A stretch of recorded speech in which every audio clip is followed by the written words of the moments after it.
Joe and Clayton Skewis live in Chinchilla, which is about 3.5 hours away from Brisbane.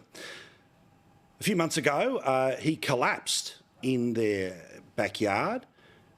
He, of course, was sent to the local hospital, and then the story got weird. His wife, Jo, joins us now to talk about the situation because what ended up happening was that he, of course, had had a stroke.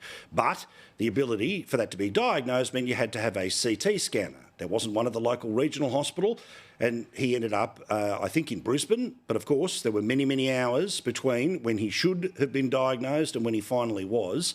And now he's in a world of hurt. Jo, thank you very much for talking to us, and good on you for bringing this to the attention of other people in the media a bit earlier in the week. Have I got that basically right? Yes, he had a stroke at home in front of me. The ambulance was called. The ambulance arrived out home. We live on a property about 20 k's out of town. The ambulance was perfect response. He called it. He felt it was a stroke. There was an intracranial bleed. He rang through to the hospital saying he was bringing a Category 1 in and he required an immediate retrieval. We left for Chinchilla Hospital. A Category 1 incoming is a medical emergency. There has to be a doctor waiting for a Category 1. We never saw a doctor for 40 minutes. Wow. Clayton was in the emergency room. A stroke is a medical emergency, full stop. So he sat in the emergency room. The doctor presented. The doctor rang Toowoomba Hospital. He spoke to a doctor. He spoke to a doctor down there who was a stroke physician. He said if he's not for licence, he'll be for clot retrieval. In the meantime, another emergency presented. The doctor attended to that. The chopper coming for Clayton, the doctor diverted to the other patient. He decided to put Clayton on the ward and scale him down to a Category 3. What? And my question is, based on what? How did he make that decision? And who was he accountable for that decision? It was a stroke, incoming, Category 1, and an immediate retrieval the ambulance had asked for. He was put onto the ward. So when the retrieval boys came, they were diverted to the other patient. According to all the notes that we have, that was the doctor's decision to divert the retrieval boys.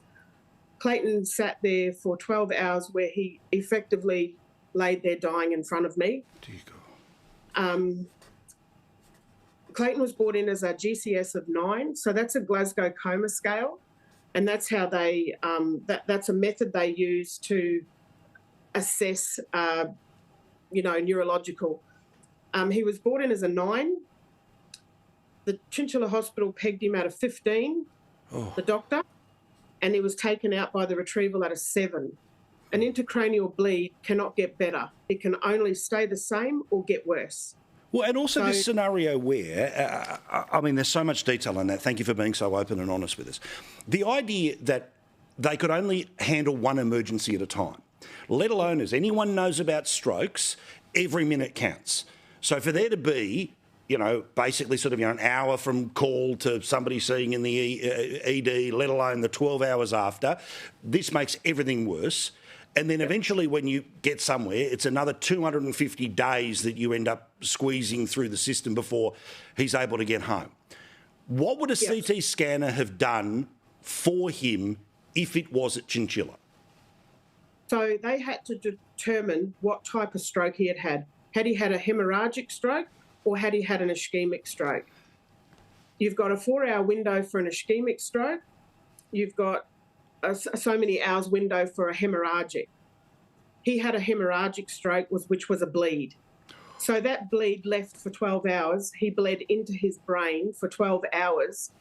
By the time he got taken through to Toowoomba, the bleed to his brain was so magnificent it had shifted his brain off centre by 6 centimetres. Wow. He was then taken straight through to Brisbane, where they told me he would not survive the trip. If he did, it would be a miracle. By the time he got to Brisbane, 2 hours later, that bleed was a 10-centimetre midline shift. So we knew he was still bleeding. So that CT scan at onset of the stroke, they could have treated that, stopped the bleed. And I've never said he had a stroke and it's your fault. I have said he had a stroke because your incompetence of leaving him for 12 hours, he bled into his brain for 12 hours and the deficit was greater.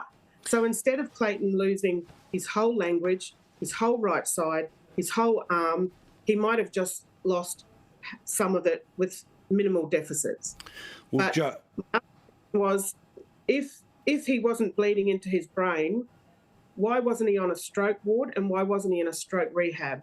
We were in a brain injury ward and in a brain injury rehab. He had a massive bleed to his brain because he was left. Yeah, sorry to keep interrupting there, but Joe, I just want to say, you never set out to be a carer. That's what you are now. It's a disgrace that has happened to the system. It needs to change. There needs to be more people, more equipment. That's why I've got David Crucifulli up to have a chat in a second. We'll check in back with you as this campaign goes, but I just wanted to say the level of detail that you've shared with us, I think everyone watching has been through an experience where one day you had no idea what's going on about the world of strokes, and then sadly, months later, you are the expert without the thing on the wall. And I just wanted to say to you, you're an amazing partner, an amazing person for Clayton, and strength and love to you, darling, okay? Thank you. All right. I know it's hard, really hard. Strength and love, darling.